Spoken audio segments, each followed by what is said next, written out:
음주운전을 한 사람이 교통사고를 발생케 하여 피해자를 부상을 입히거나 사망하게 한다면 반드시 본죄로 처벌되는 것일까요?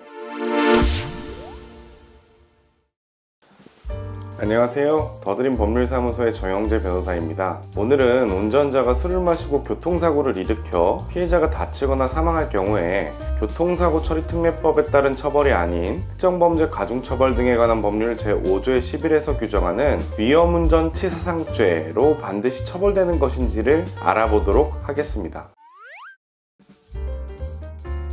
위험운전 치사상은 특정범죄 가중처벌 등에 관한 법률 제5조의 11 제1항에서 음주 또는 약물의 영향으로 정상적인 운전이 곤란한 상태에서 자동차 등을 운전하여 사람을 상해에 이르게 한 자는 1년 이상 15년 이하의 징역 또는 1천만원 이상 3천만원 이하의 벌금에 처하고 사망에 이르게 한 사람은 무기 또는 3년 이상의 징역에 처한다고 규정하고 있습니다. 그런데 만일 음주운전을 한 사람이 교통사고를 발생케 하여 피해자를 부상을 입히거나 사망하게 한다면 반드시 본죄로 처벌되는 것일까요? 사례를 통하여 알아보도록 하겠습니다.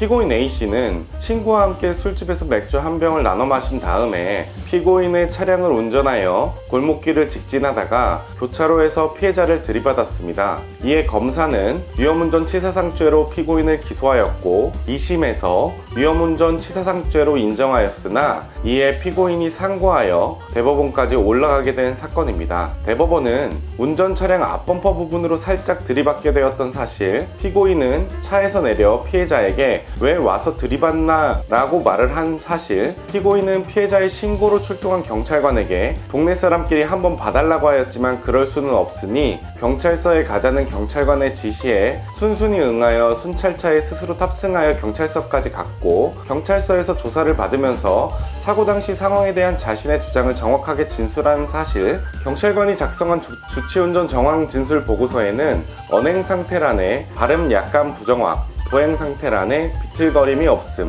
운전자 혈색란에 안면 홍조 및 눈 충혈이라고 기재되어 있는 사실을 알 수 있다고 하면서 이러한 사실을 통하여 피고인이 사고 직전에 비정상적인 운전을 하였거나 비정상적인 주행 때문에 사고가 발생하였다고 보기 어렵고 피고인이 보인 사고 직후의 태도와 경찰서까지 가게 된 경위 및 경찰 조사에서의 진술 내용 등에 비추어 사고 당시 피고인의 주의력이나 판단력이 저하되어 있었다고 보기도 어렵다. 또한 주치운전자 정황진술 보고서에 따르더라도 피고인의 주치 상태가 심하였다고 보기 어렵다. 결국 이 사건 사고 당시 피고인이 음주의 영향으로 정상적인 운전이 곤란한 상태에 있었다고 단정하기 어렵다고 하여 본죄로 처벌할 수 없다고 판단하였습니다. 결국 본죄가 성립하기 위해서는 음주 또는 약물의 영향으로 정상적인 운전이 곤란한 상태에 있어야 합니다. 구체적으로 정상적인 운전이 곤란한 상태에 해당하는지는 교통사고에 관하여 운전자의 주치 정도뿐만 아니라 알코올 냄새, 말할 때 혀가 꼬부라졌는지 여부, 똑바로 걸을 수 있는지 여부, 교통사고 전후의 행태 등과 같은 운전자의 상태 및 교통사고의 발생 경위, 교통상황에 대한 주의력, 반응속도, 운동능력이 저하된 정도, 자동차 운전장치의 조작을 제대로 조절했는지 여부 등을 종합적으로 판단합니다. 따라서 운전자의 혈중 알코올 농도와 관계없이 정상적인 운전이 곤란한 상태에 있지 않으면 본죄가 성립하지 않고 교통사고 처리특례법 제3조 제1항만 성립하여 처벌되는 것입니다. 다만 본죄가 성립하면 교통사고 처리특례법 위반죄는 본죄에 흡수되어 별죄를 구성하지 않습니다. 오늘은 음주운전으로 교통사고를 낸 운전자가 반드시 위험운전 치사상죄로 처벌되는 것은 아니라는 사실을 알아보았습니다.